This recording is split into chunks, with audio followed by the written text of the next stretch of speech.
gözlemlenebilen olgulara dayanıyor. Çelişkilerden ve bireysel düşüncelerden uzak olduğu için evrensel bir özelliği bulunuyor. Ülkelere ve siyasete göre değişkenlik göstermediği için en güvenilir alanların başında geliyor.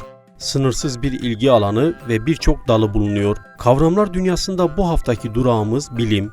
Peki kulaklarımızın sıklıkla duyduğu bu kavramın sokakta nasıl bir karşılığı var? Halka göre bilim nedir? Tanım bölümüne geçmeden önce hep birlikte bu sorunun cevabına bakalım.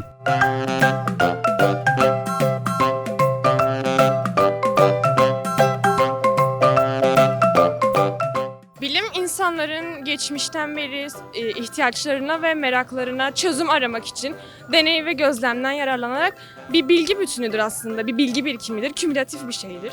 Böyle tanımlayabilirim. İnsanların yararına yapılan keşiflerdir. Akıl, zeka bence. Sadece bir de insanın kendi düşünceleri, yani kendi ürettiği şeyler. Teknik, düşünce, bir konu üzerinde çalışma yapma, bir konu üzerinde bilgili olman, fazlasıyla bilgi üretmen. Bilim meraktır, bilim yeniliktir, bilim teknolojidir. Bilim bilgidir, eğitimdir, araştırmaktır. Yani dünyanın bütün şeylerini araştırmaktır. Bence bilim insanların kendini geliştirmesi için yapılan çalışmalardır. Bilim insanların ortaya çıkardığı bilinmeyen bir şeyin cadıdır. Bilim insanların öngöremediği birbirinin öngördüğü şeydir bana göre. Elde edilen bilgilerin bir sonuca ulaştırılması bilimdir. Bilim insanların ihtiyaçlarından doğan, ihtiyaçlarını karşılamak için üretilen icatların tamamına, yani bunların hepsini kapsayan bir şey, bilim daldır. Doğayı ve evrendeki olayları anlama çabası.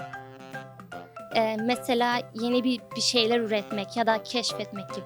Bilim kişiden kişiye değişmeyen, herkes tarafından kabul edilen, yani toplum tarafından kabul edilen bilgidir. Bilim yeni bir şeyler üretmek, keşfetmek, geçmişteki bilim insanlarının yaptığı gibi yeni şeyleri keşfetmektir. Bilim denince akla kolaylık geliyor. Çünkü son zamanlarda artık teknoloji gelişti.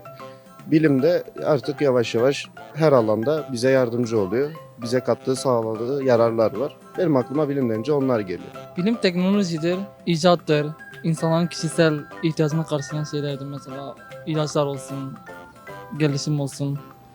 Bilim odur bildiğimiz. Bilim deyince toplum yararına bilgi üretimi aklıma geliyor ve eski çağlardaki bilim insanları aklıma geliyor.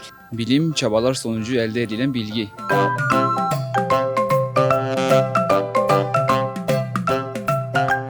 Halkın bilim nedir sorusuna verdiği cevaplar böyleydi.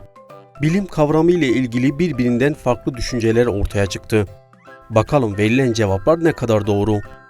Ve bilimin temel tanımı ne?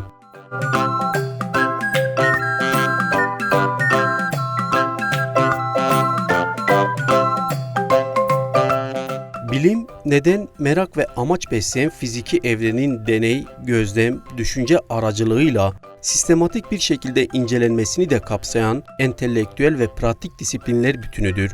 Bilimin diğer tüm disiplinlerden en farklı karakteristiği savunmalarını somut kanıtlarla sunmasıdır ve bu da bilimi en güvenilir bir disiplin olarak günümüze kadar birçok alt dala bölmüş, insanların daha iyi yaşam koşullarına kavuşmasına, bilinmeyen olguları bulmamıza ve yeni şeyler öğrenmemize ön ayak olmuştur. Bilimin matematikten doğaya kadar birçok dalı da bulunuyor.